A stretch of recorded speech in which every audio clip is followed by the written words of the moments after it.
Hello, everyone, and welcome back. Okay, so we just did our promotional video for Domo.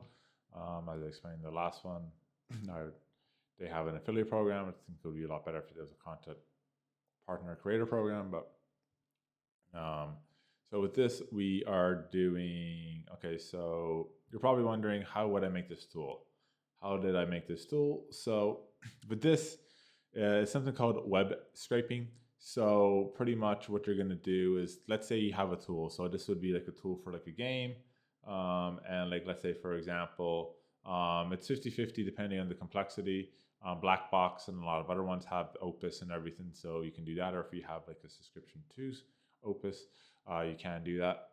So for example, I guess I would go like with particle density. So you can, as you can see here, the density is getting a lot more intense. And then obviously this is just this. And you get the world scale, as you can see.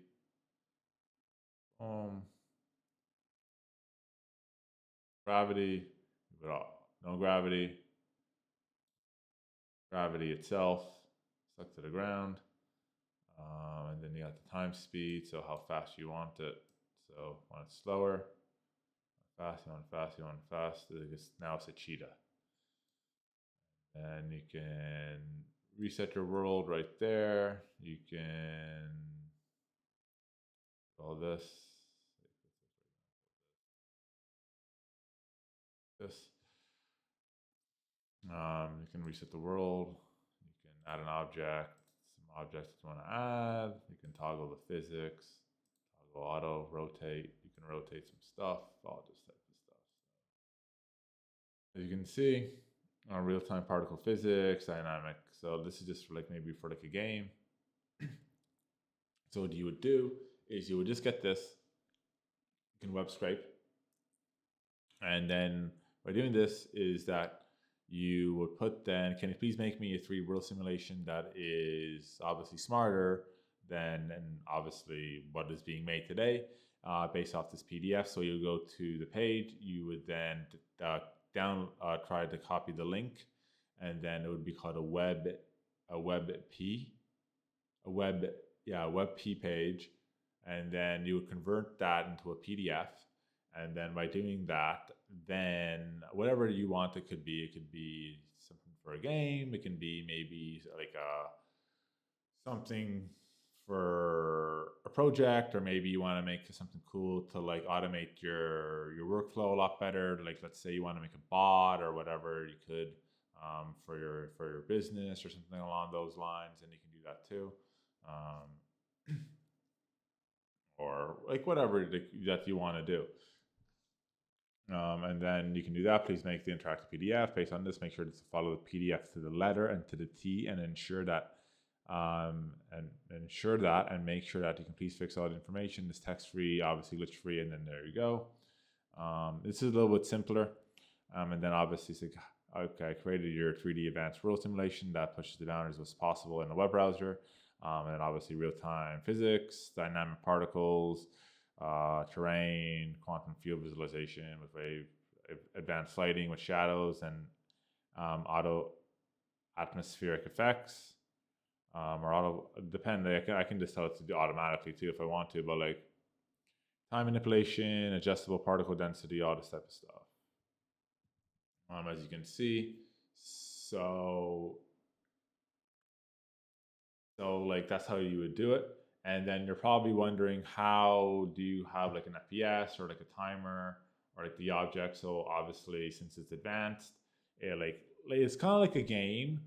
So obviously, it would be obviously something for a game. As you can see here, it's like just basically something for a game.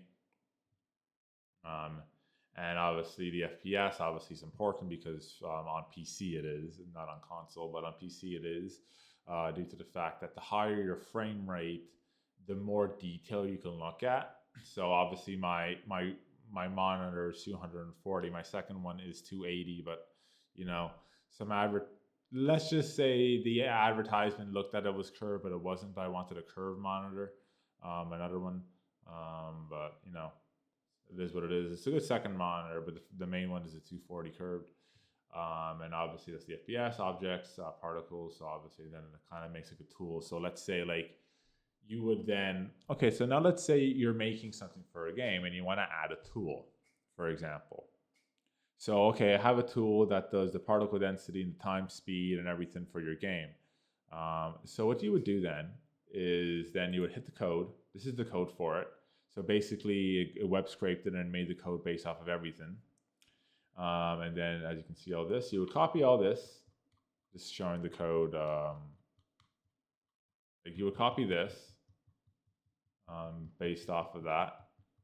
And then you would hit the copy right here. And then you would throw it into, like I keep on saying, GenSpark or GenSpark to like a live display. Or let's say you already have a game made in, I don't know, like another AI that can make like something maybe like Gemini or something, and make something, or like GenSpark or like a game maker like Ludo or something like that. You would copy that code, and then the game that you're making, and then can you please add the code and stuff like that, and then you have that feature then, boom.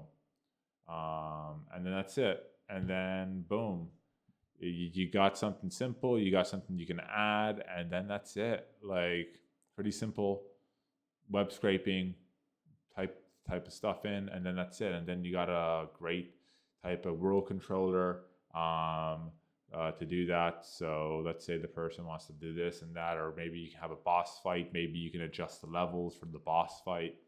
And like say like this is too, like let's say it's too difficult, you can lower it down, like all this type of stuff. And it's like just made with web scraping, something very, very simple and super, super effective.